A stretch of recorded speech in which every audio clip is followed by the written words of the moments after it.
नमस्कार, welcome back. आज हमारे साथ हैं बड़े ही वर्ल्ड फेमस एस्ट्रो शर्मिष्ठा जी, जो पहली बार हमारे साथ जुड़ रही हैं। और आज थोड़ा सा डिफरेंट तरीके से हम करेंगे कि कुछ लोग हैं दुनिया में जिनको प्रेडिक्ट करना मुश्किल है।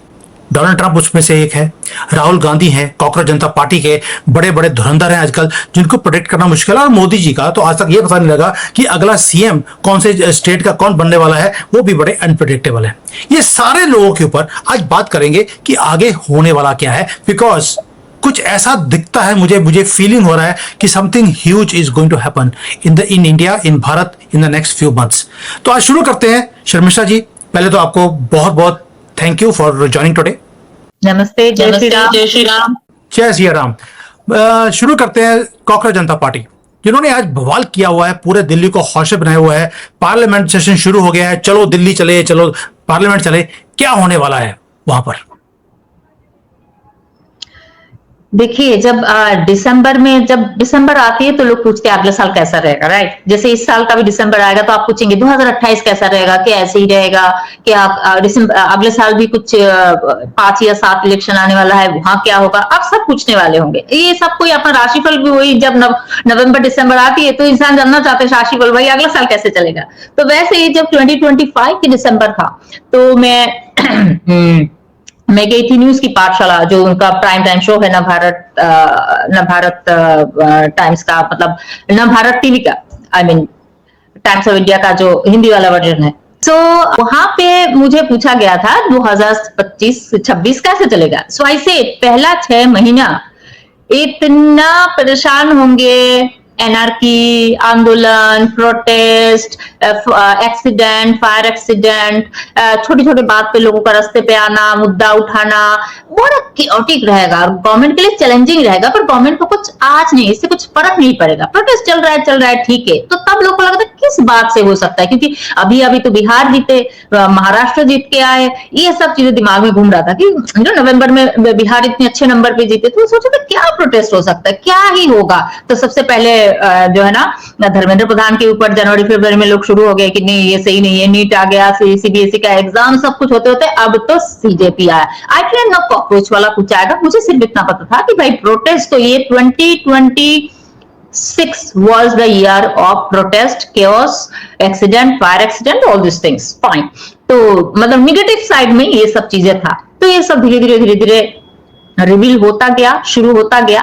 पर फिर मुझे लोगों ने बोला कि मैम आप कॉकरोच के बारे में कुछ नहीं बोल रहे हो। मैंने, they are not so significant. तो क्या हुआ, पहली बार जिस दिन वो लोग जंतर मंतर में बैठे तो कुछ खास लोग ही नहीं हुए, गर्मी लगे, सब लोग भटक गए। तो समझ में आया कि इतना सिग्निफिकेंट नहीं है। तो उन्होंने कोई स्टार कैंपेनर पकड़ के ले आए, जो वांगचुक को। तो आप तो वांगचुक को कितने आसानी से रातों रात सुबह होने से पहले उनको निकाल दिया वहां से, सुनाओ तो star campaigner is also gone. तो दीज आर नॉट सिग्निफिकेंट। जुलाई जैसे आया वहां से हमारी मैं बोलूंगी देश की सरकार नाम लीजिए, या फिर स्पेसिफिकली मैं बोलूंगी कि जो होम मिनिस्ट्री है, सुपर ताकत देखना शुरू हो जाएगा। मैंने कहा था, और यही चीज है, हर एक चीजों को बहुत टैक्टफुली। अगस्त आने दीजिए आप, जुलाई अगस्त, तो आपको पता चलेगा कि कैसे ये जो आंदोलन, प्रोटेस्ट, सीजेपी, जो भी नाम दे इसका, आप उसका कॉकरोच जनता पार्टी नाम दे थी, कुछ पहले शाहीन बाग हुआ था, आप भूल गए, वो तो कोरोना ने बचाया, शाहीन बाग हुआ था। तो डीप स्टेट के पैसे आते, ये सब तो एनालिस्ट आपको अच्छा बता सकता है। मैं तो एस्ट्रोलॉजर हूं, मैं इन सब चीजों पे नहीं जाऊंगी। I can only talk about what will happen, how it will happen. तो ये सब चीजें इनसिग्निफिकेंट रहेगा। आप ये आखिरी फेज चल रही है इन लोगों का, जो भी कुछ whatever the drama they are doing in the name of protest, this that, रोना धोना कर रहे, कोई खा रहा है, कोई नहीं खा रहा है, so many things are going on. मतलब एक अलग एंटरटेनिंग चीजें चल रही है। It's a very bad way of entertainment. कोई ऐसे एंटरटेन होना नहीं चाहेगा।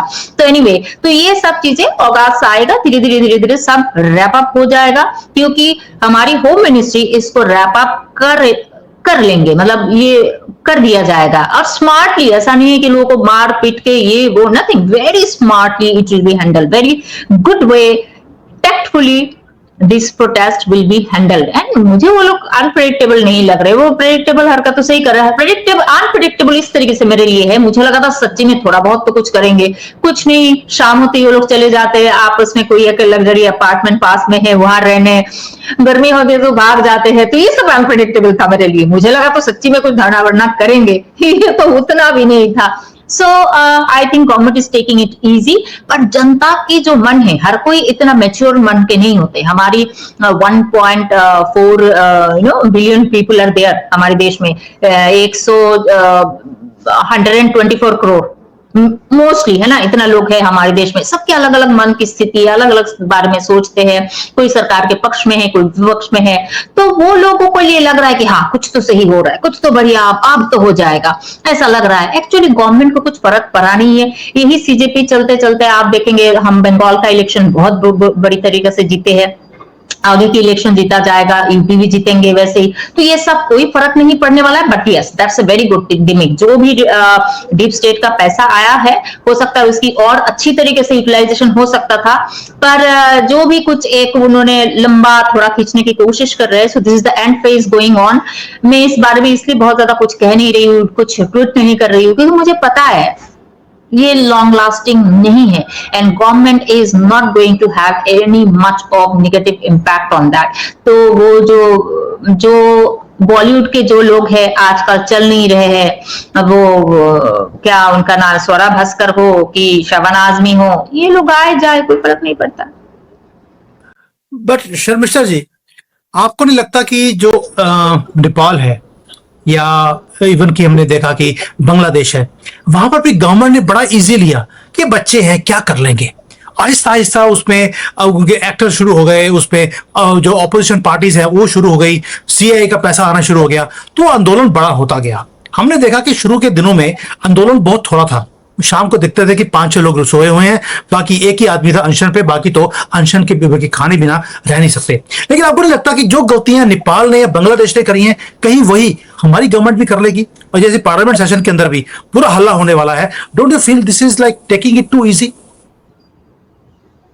नहीं, जो डेस्टिन नहीं है वो डेस्टिन नहीं है. ये नेपाल नहीं है. नेपाल तो महाराष्ट्र से भी छोटा होगा कोई एक देश, पता नहीं, उतना ही छोटू सा देश है. तो उसके ये नेपाल नहीं है. यहाँ के जो ये आज पहली बार जो डीप स्टेट है या जो भी उसका नाम देंगे, सीआईए, ये वो, मैं तो इतना नहीं समझती हूँ, आप ज्यादा समझते होंगे. तो ये सारे लोग जितना भी बाहर वाले जो फोर्स है, फॉरेन फोर्सेस, ये आज से कोशिश नहीं कर रहे. जिस दिन से मोदी जी बने हैं उस दिन से ही कोशिश कर रहे हैं कैसे ये जाए, कैसे ये हटे. वो शाहीन बाग हुआ था, ये वो all this various farmers protest हुआ, फिर पता नहीं क्या क्या क्या चलता जा रहा है. पर आप कहते हैं ना कि जो डेस्टिन्ड नहीं है, आप जितना भी कोशिश कर लो नहीं हो सकता है. सो ये सब चीजें हंगामा हो सकता है, पर ये अगस्त आने दीजिए. अगस्त के एंडिंग में सब बंद होना ही है.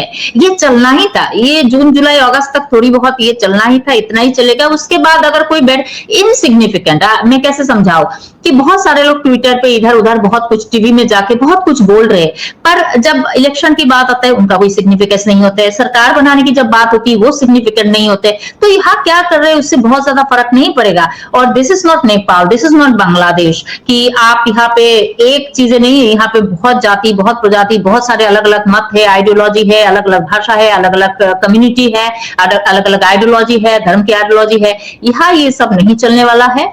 और गवर्नमेंट तो और मजबूती से अभी आने वाला है. तो ये तो कोई मतलब सवाल ही नहीं होता है. सो मैं बोलूंगी जिन्होंने यहाँ पैसे लगाए हैं वो सोचेंगे कि भाई ये गलत जगह पैसे लगा लिया, ये कुछ अलग मॉडल अभी सोचना पड़ेगा. This is not the right time actually. उनको लगे, कहते हैं ना कुछ कुछ चीजें, आप यूपीएससी की एग्जाम देते जा रहे हो, पहली बार नहीं लगा, दूसरी बार नहीं लगा, तीसरी बार लग गया, क्योंकि वो पहला 2 बार आपका सही टाइम नहीं था. तो ये सही टाइम नहीं है आपको सरकार हटाने की कोशिश करने का. तो it's not gonna work out over here. उनको भी पता चलेगा कि this is Modi 3.0, bigger, better, brighter, stronger. नहीं हो सकता है. और ये सब तो रिकॉर्डेड है ना, ये सब रिकॉर्डेड बातें रहेगी मेरी. आज से 6 महीने बाद भी आप लोग सुन सकते हैं कि भाई हो रहा है कि नहीं. जब प्रोटेस्ट होगा बहुत ज्यादा बोला था, तब लोगों को लगा था अभी तो बिहार जीत के आ गए हैं, अभी तो सब कुछ बहुत अच्छा चल रहा है, अभी कैसे प्रोटेस्ट आ जाएगा. अब पता चल रहा है कि क्या एजुकेशन को लेकर सबसे बड़ी प्रोटेस्ट शुरू हो गई है. तो जो डेस्टिन होती है ना सुनीत जी, वो कैसे ना कैसे चीजें वैसी होती है. और एस्ट्रोलॉजी कुछ नहीं है. डेस्टिनी को डिकोड करने का नाम है एस्ट्रोलॉजी. बाकी तो जो एनालिस्ट है वो लोग सारे फैक्ट्स, फिगर्स, सर्कमस्टेंस को देख के बात करते हैं. और हमारा काम है यहाँ पे बैठ के 10 साल बाद क्या होगा वो प्लेनेटरी पोजीशन के हिसाब से उस डेस्टिनी को डिकोड करना. और उसके हिसाब से बात करूं, दिस इज इनसिग्निफिकेंट. हाँ, एनोइंग है, मतलब क्या पता, कुछ कुछ चीजें आपको बग करता है, एनोय करता है. एनोइंग जरूर है, but it's not going to have any impactful result in our government, current government, that's for 100% sure. आप अगस्त एंडिंग आने दीजिए, गवर्नमेंट उसको बहुत बढ़िया, मैं तो ही कह रही हूँ, आप कह रहे हैं कि जैसे गलती वहां पे किया यहाँ ऐसा तो नहीं होगा, ये ऐसा यहाँ इसलिए नहीं होगा क्योंकि अगस्त आते आते इसको बहुत अच्छे से रैप अप करेंगे। अभी मोदी जी बोले या फिर होम मिनिस्ट्री बोले बहुत अच्छे से, मतलब आप लोग भी बोलेंगे भाई, आप देखिए रातों रात वांगचुक को कैसे यहाँ से हटा दिया। अर्ली मॉर्निंग जो लोग लेने आए थे पुलिस, उनको भी पता नहीं चला था किसको लेने जा रहे हो और कहाँ क्या उनका मिशन है, कुछ पता नहीं चलने दिया। सो सिमिलरली आप भी वो खाना भी खा रहे हैं, वहां पे भी है, बैठे हुए भी, ऑल डन। नहीं, वैसे उन्होंने बोल दिया आज कि अगर मुझे कोई बतरी लोग आकर कोई एश्योरेंस देंगे तो मैं अपना अक्षर बंद कर सकता हूँ। चलिए, ये तो why I pressed you because सबसे ज्यादा हॉट मुद्दा आज की डेट में यही है कि लोग परेशान हैं कि क्या होगा, क्या मोदी जी को कटघरे में खड़ा किया जाएगा, क्या उनको रिमूव करने की पूरी मुहिम शुरू करेगी, क्या वही काम होगा जो बांग्लादेश में हुआ है। So it's a very hot topic. चलिए अब चलते हैं कि जो दूसरा हॉट टॉपिक है वो है पार्लियामेंट। पार्लियामेंट के अंदर हमने देखा कि राज्यसभा में हमने सुना कि 2/3 की मेजोरिटी आ गई। हमने लोकसभा में भी ऑलरेडी नंबर्स पूरे होते हुए दिखाई देते हैं, 7-8 नंबर कम है, वो उतना तो अमित शाह अपना मैनेज कर लेंगे। आपको लगता है कि कुछ सिग्निफिकेंट मोदी जी करने वाले हैं इस बार पार्लियामेंट सेशन के अंदर, या इस बार भी ऐसी होगा, हंगामा होगा और कोई काम नहीं होगा? देखिए, पार्लियामेंट का जो आज से ही मेरे ख्याल से 20 जुलाई है ना, तो आज से ही नया एक मॉनसून सेशन, ये कौन सा सेशन, मॉनसून सेशन ही है ना ये वाला, अब मैं इतना ध्यान नहीं है मुझे। तो ये जो सेशन शुरू हुआ है, इस सेशन में मैं ये समझती हूँ कि जो मेन बिल है वो वुमेन बिल के लिए जो डिलिमिनेशन वाला, वो तो शायद वो लाएंगे, वो अभी तो इतना पास नहीं होगा क्योंकि मुझे 1 नेशन 1 इलेक्शन वाली चीज जो है इतनी जल्दी दिख नहीं रहा है ना। This it will take a little bit of time. पर बात यह है कि इस अब कौन कौन से पॉलिसीज इस बार क्या होंगे। आई मीन जैसे जो एक है ये जो क्रिश्चियन मिशनरीज के ऊपर, कन्वर्जन के ऊपर जो बिल्स है वो सब पास हो जाएंगे इस साल। तो देखिए, इस साल आपको तो ये पता है कि हिंदू नववर्ष जब होती है, चैत्र शुक्ल पक्ष की चैत्र शुक्ल नवरात्रि जो होती है, शुक्ल पक्ष की जो नवरात्रि शुरू होती है, चैत्र नवरात्रि जिसको कहते हैं, तो उस दिन से हमारी हिंदुओं की हिंदू पंचांगी हिंदी नववर्ष शुरू होती है। तो इस नववर्ष का गुरु राजा है और मंत्री मंगल है। तो जब गुरु बृहस्पति होता है ज्ञान का, धर्म का प्रतीक, तो जो ज्ञान और धर्म का जो सिग्निफिकेटर है वो जब राजा है इस साल का, जो इस साल की मार्च से अगले साल के मार्च तक ही रहेंगे। सो क्या समझ में आता है, this is the year for rising dharma, protecting dharma. तो धर्म को धर्म को और इनकॉर्पोरेट करने वाली ये साल है। तो जिसमें से क्या हो रहा है, आपने देखा मोदी जी के इंडोनेशिया गए थे ना, जहां पे जाके बोले कि वहां का तक हम मंदिर ठीक करके देंगे, और वहां एक मंदिर नहीं है, कुछ 100 समथिंग मंदिर है वो सीरीज में। ये सब वो भी 10 साल की प्रोजेक्ट नहीं है, अब कुछ महीनों में उसको रिकंस्ट्रक्ट करके देंगे। सो ये जो इस साल पूरा साल जो है ना धर्म का, जिस वजह से मैंने एक मैगजीन पब्लिश किया है, that is astrological magazine, yearly magazine. तो ये साल का जो स्टेलर टॉक नाम है उसका, तो उसके 5th पेज में लिखा हुआ था कि जितने भी एनजीओ है जो कन्वर्शन में काम करते हैं उनके ऊपर बहुत स्ट्रिक्ट पॉलिसी लाया जाएगा। 5th पेज में है वो। सो उसका मैंने स्क्रीनशॉट भी लगाया, जितने लोगों ने पढ़ा है वो तो पढ़ा भी है। सो एनजीओ के खिलाफ इस बार कन्वर्शन को रोकने के लिए स्ट्रिक्ट पॉलिसी लाई, और वो खाली ऐसे फॉर्म फिलअप वाली पॉलिसी नहीं है, this is something cloud based policy है कि भाई आप पूरा डिटेल्स देना पड़ेगा। बहुत स्ट्रिक्ट रूल्स लाया, बहुत सारे नॉर्म्स लाया, ताकि धर्म को होल्ड करके रख पाए। इसलिए तो है ना, हमारी देश की अर्थनीति को ठीक करने के लिए नहीं है, ये हमारे धर्म को बचाने के लिए। So this is the year for protecting dharma, uprising dharma, gau seva, gau raksha, all this things. तो इस साल पहली बार 2026 was the first year in last 52 years जहां पे बंगाल के रास्ते में ब्लडशेड नहीं दिखा, कुर्बानी की इन शॉर्ट। सो क्योंकि प्रोटेक्टिंग धर्मा, धर्म कहाँ पे, गो सेवा में है, धर्म है। कलयुग में गो सेवा, गायत्री जप, गंगा स्नान और महादेव, यही पे तो है। यही तो चार आपकी भूख को मिटाते और यही चार आपके धर्म हैं कलयुग में, यही चारों में। तो ये चारों के ऊपर बहुत कुछ होगा। तो इस साल ये सारे चीजों की चीजें हो रही है। तो धर्म के प्रोटेक्शन के लिए जो जो चीजें पॉलिसीज आना वो चीजें होना, जो मैं पहले भी करके रखी थी। तो इस बार जब FCRA क्या था वो मुझे नहीं पता, मैंने सिर्फ इतना लिखा कि एनजीओ के ऊपर कन्वर्शन को रोकने के लिए इस साल आएगा। पिछले साल नहीं आया, पिछले साल नहीं आया, अगला साल भी हो सकता है नहीं आएगा, but this is the year it was bound to happen, destined to happen, and it happened. अब ये सब बिल पास होगा, बट बाकी कोई ऐसी बड़ी कोई बिल अभी तो और मुझे नहीं लगता है। इसी के आसपास चीजें होना है। इस साल का कोड ऑफ कंडक्ट डेकोरम जो है उसी के बेसिस पे ये चीज होना है। हो सकता है कुछ डिफेंस को लेके कुछ और हो, कुछ छोटा मोटा बहुत सारा बिल होता है, बट मेजर ऐसी कोई पॉलिसी आ रही है अभी इस सेशन में मुझे नहीं लगता। चलिए, इस बार नहीं आएगा, अगली बार देखेंगे, जब अगली बार आएगा तो बात करेंगे। बट एक चीज बताइए, जो सबसे ज्यादा अनप्रिडिक्टेबल अगर कोई आदमी है, वैसे तो नौजवान बोलना चाहिए, 56 ईयर्स का राहुल गांधी, आपको लगता है कि ये जो अभी अभी 18 दिन का बाहर जाके पता नहीं क्या कुछ करने गया है, और हमेशा जब पार्लियामेंट सेशन होता है उससे पहले ये निकल जाता है और कोई ना कोई गंदे काम ये करता है, can you see anything good coming out from Rahul Gandhi in the near future? वो तो सबसे कम प्रेडिक्टेबल है, पता ही है क्या करेंगे, हर 2 दिन में चले जाएंगे बाहर, और यहाँ कुछ बोलेंगे, जो मतलब वो जो भी बोलते हैं उनके शब्द का जो चयन है, the selection of his words are also very here and there. दिन बोलना चाहते रात बोल देते, AM बोलना चाहते PM बोल देते, PM बोलना चाहते AM बोल देते। तो he is very predictable nowadays, he became predictable is all the activities.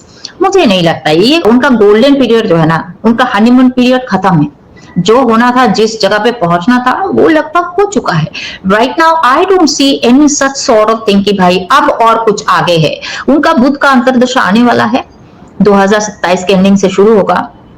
2029 में जब इलेक्शन आएगी तब वो किस लेवल पे होंगे, आई हैव अ डाउट कि वो उनको प्रधानमंत्री कैंडिडेट करवाया जाएगा कि एक तो बीजेपी NDA जो भी कुछ बोलेंगे वो जीतने वाले हैं, and he is going to go through a very bad time at that time, वो भी कुछ नहीं होने वाला है। तो फिर मुझे उनसे इतनी जल्दी कुछ नहीं दिखता है। और क्वेश्चन ये आता है आपसे नहीं, खाली सारे जनता से, कि आप लोग राहुल गांधी से, वो तो LOP है, no less than actually prime minister, बहुत बड़ी पद है वो, LOP बने वो, आप उनसे आप लोग क्या अपेक्षा करते हो, क्या what you people are expecting, क्या आप उनको चाहते हो कि प्रधानमंत्री जैसे उनका बिहेवियर हो, क्या हो? तो सबसे पहले तो जीत के भी आना पड़ेगा, खाली बिहेवियर से नहीं चलेगा, आपको जीत के भी आना पड़ेगा। तो जीतने के लिए आपको अपने पार्टी को जिताना पड़ेगा, और पार्टी को जिताना तो मुश्किल है, क्योंकि मुझे अभी बीजेपी लंबा जाते हुए नहीं दिखता है।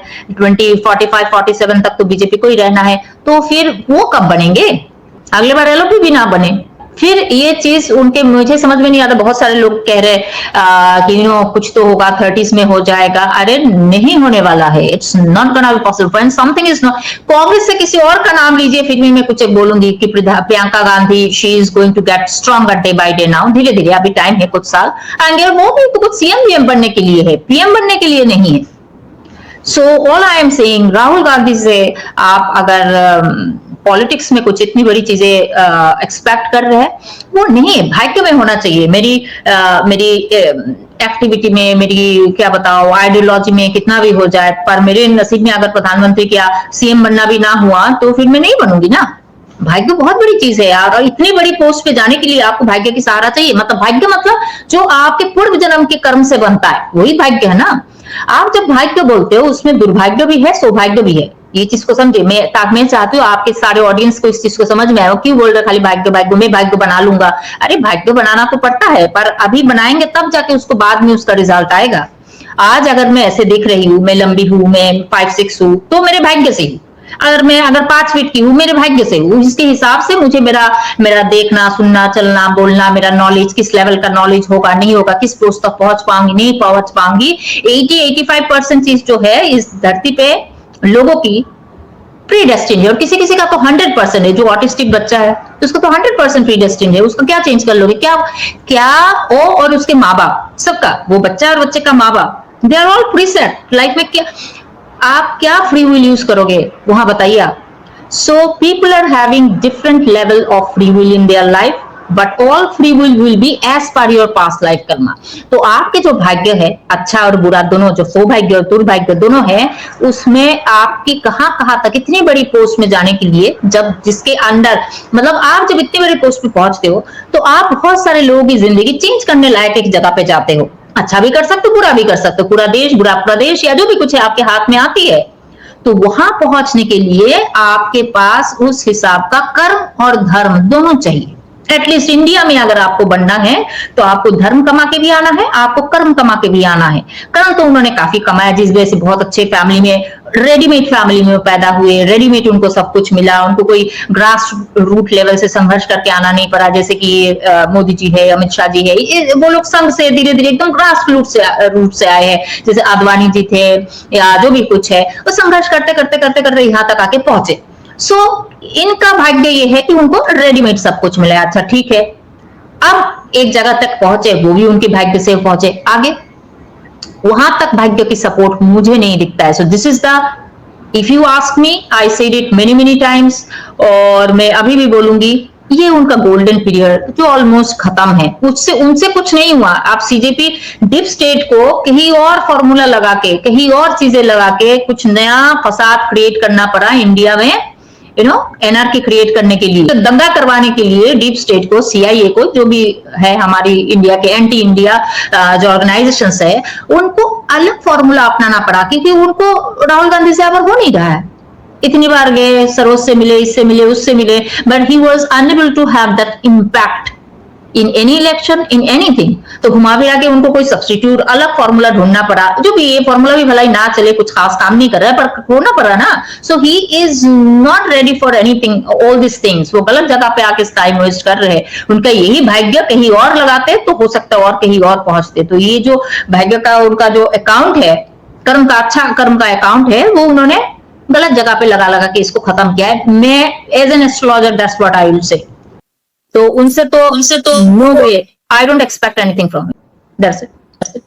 बिल्कुल आपने सही कहा कि अपना भाग्य कहीं और आजमाते तो ठीक रहता।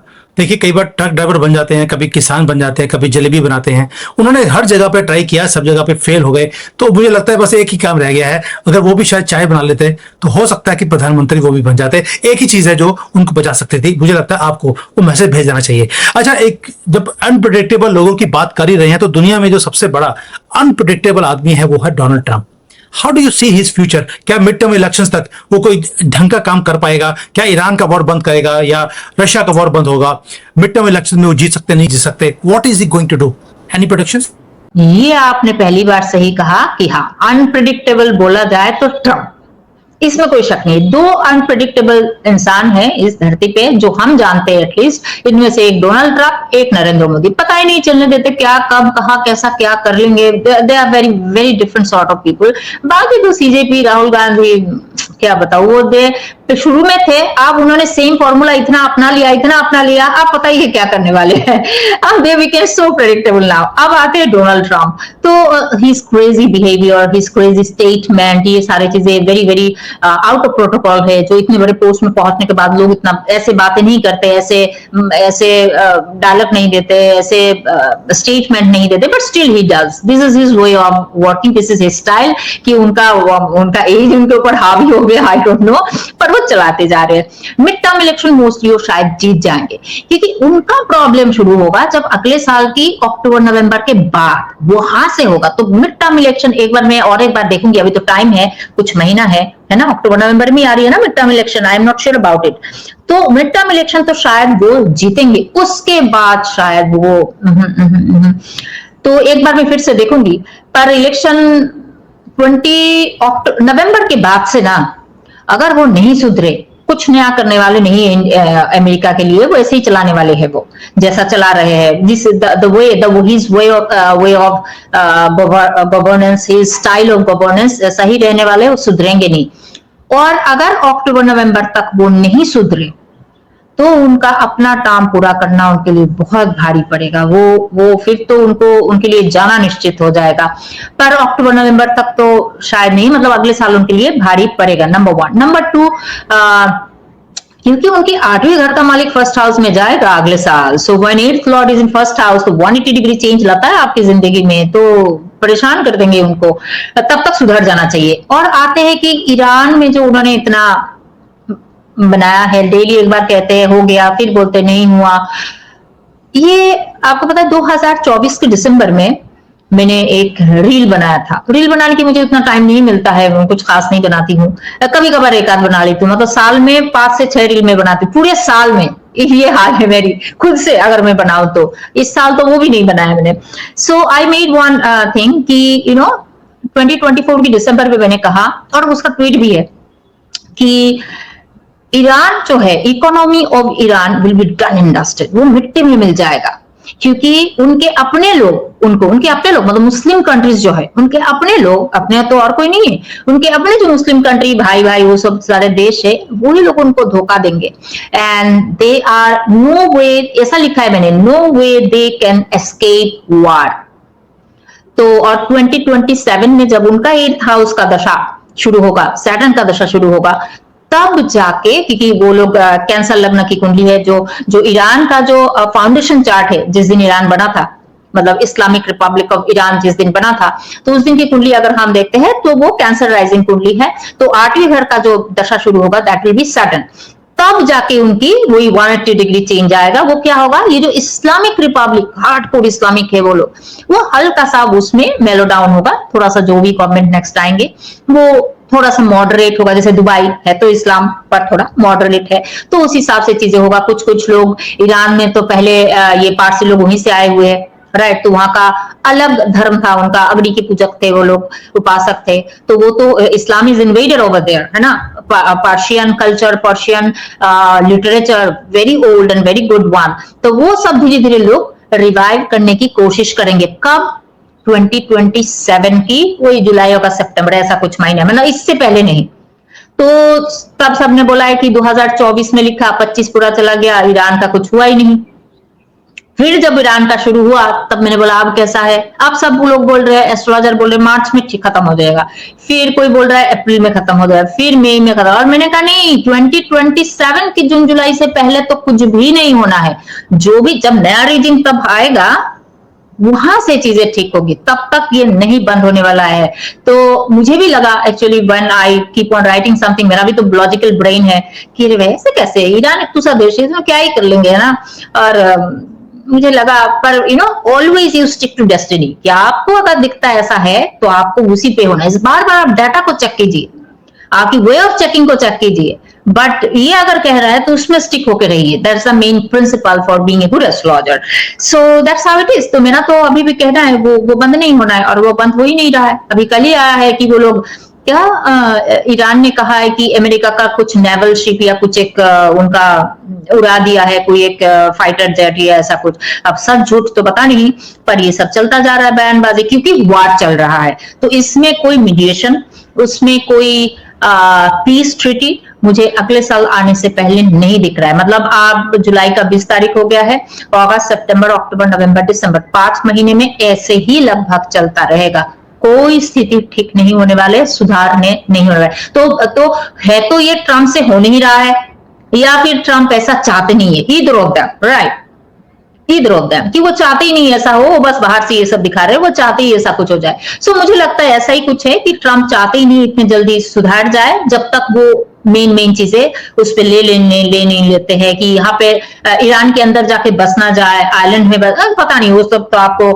क्या बोलते इसको, एनालिस्ट बता सकते हैं। सो आई विल से कि ये जो उनका हार्ड टाइम चल रहा है, देश भर के लोग उनको इतनी सारी बातें बता रहे हैं, इतनी सारी बातें सुना रहे हैं, किसको, ट्रम्प को। ये बढ़ने वाला है नवंबर से, अक्टूबर नवंबर से, वहां से तो उनकी और टफ टाइम शुरू हो रही है। और इधर ईरान और इजराइल, ये मतलब ईरान, इजराइल, यूएसए, ये जो 3 ट्रायंगल है, ये बंद नहीं होने वाला है अगले साल तक। It will be like this only. So obviously economy में, पूरे वर्ल्ड पे उसका असर पड़ेगा ही पड़ेगा।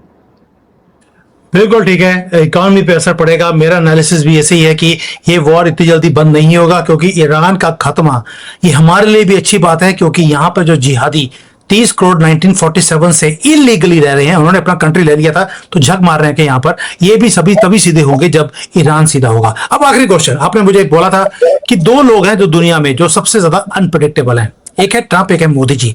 मोदी जी की अनप्रिडिक्टेबिलिटी में से आपको क्या प्रिडिक्टेबल दिखता है कि कौन से ऐसे कारनामे हैं जो दुनिया याद रखेगी जो मोदी जी करके जाएंगे अपना कार्यकाल पूरा करने से पहले? ऐसे तो 2-4 वो कर चुके हैं। राम मंदिर बनवाया, और ये राम मंदिर इतने सालों में बना, और एक मंदिर बनता है तो पीढ़ी पीढ़ी चलता है ना, 100 साल चलती है। तो आने वाले पता नहीं कितने कितने जनरेशन उनको माँ बाप सुनाएंगे कि पता है ये राम मंदिर जो है पहले था, फिर बीच में नहीं था, फिर अब बनाया गया, और वो मोदी नाम का कोई एक आदमी था, उसके होने से चीजें आगे बढ़ी है। ठीक है, सो ये एक चीज तो चलो बहुत लोग याद रखेंगे। तो राम मंदिर हिंदुओं के लिए है, खाली हिंदू ही ज्यादा याद रखेंगे, है ना, बाकी लोग तो याद नहीं रखेंगे। दूसरी बात ये आर्टिकल 370, इसको सारे इंडिया वाले याद रखना तो चाहिए। आप पता नहीं जो लोग ज्यादा ही पाकिस्तानी है वो लोग शायद नहीं खुश होंगे। मोदी जी एक चीज जो प्रेडिक्टेबल है मेरे लिए, बिना पीओ के लाए मोदी जी कहीं नहीं जाने वाले। ये जो लोग कह रहे थे 75 ईयर्स हो गया अब मोदी जी जाने वाले हैं, फिर बोल रहे थे बंगाल इलेक्शन जीतेंगे फिर मोदी जी चले जाएंगे। मोदी जी कहीं नहीं जाएंगे जब तक उनका पेंडिंग प्रोजेक्ट है पीओ के लाना, वो पीओ के लाकर ही जाएंगे। सो this is one thing people will remember him, throughout generations by generation he will be remembered। और मैं चाहती हूँ कि ऐसे ही हो, जो पीओ के वापस ले आए। तो पीओ के बिना वापस लाए वो कहीं नहीं जाएंगे, वो पीओ के लाएंगे तभी वो सोचेंगे कि अगर पीओ के लाके उनको लगे कि हाँ भाई अब हो गया जिंदगी में, जो जो चीजें करना था सब मैंने अचीव कर लिया है, अब पता नहीं वो कैसा। मैं तो बोलूंगी नहीं मोदी जी बहुत कुछ और करने लायक इसमें आएगा, नई लिस्ट बनाएगी। हाँ, that's what I will say. तो अब एज भी हो रही है ना, हेल्थ भी एक इश्यू होती है, भला ही हम बाहर से उनको उतना सही दिखते हैं। जैसे मुझे लोग बोलते हैं अरे यार मैम आप तो एज के हिसाब से, अच्छा मैं मुझे पता है डेली मुझे क्या क्या परेशानी हो रही है ना, लोगों को मैं क्या समझाऊं। तो उनका भी ऐसे ही होगा, his routine is much more बड़ी हेक्टिक शेड्यूल है उनका, कभी इस वेदर में कभी उस वेदर में, कभी इस टाइम जोन में कभी उस टाइम जोन में, एंड एट दिस एज है ना, एट 75। तो मैं बोलती हूँ कि मोदी जी एक चीज के लिए जो बहुत लोग यंग जनरेशन ओल्ड जनरेशन हर कोई याद रखेगा, वो है एक आदमी था जिसने ये सब तो किया था और बॉर्डर देश की सीमा रेखा को एक्सपांड करके गया है। तो that is what Modi ji is going to do. और ये होने के बाद अगर फिर भी कोई याद नहीं रखता है उनको, या फिर उनको इस चीज के लिए जाना नहीं जाता है, फिर तो मैं क्या बोलूंगी, हमारी जाति में प्रॉब्लम है, फिर बोलना पड़ेगा। So that's what I feel. Sharmishtha ji, इतने अनप्रेडिक्टेबल लोगों को आपने प्रेडिक्ट किया आज। आप देखते हैं कुछ प्रेडिक्शन जो आपकी हैं मैंने पहले भी सुनी है, देवर बहुत सटीक, तभी मैंने बुलाया आपको कि आज देखते हैं कि आज के जो टाइम है जो इतना अनप्रेडिक्टेबल है, थोड़ा सा लोगों की जो मंशा है कि भाई कांग्रेस जनता पार्टी क्या करेगी, राहुल गंदगी, मैं गंदगी बोलता हूं क्योंकि गंदगी के सिवाय उसने कुछ काम नहीं किया।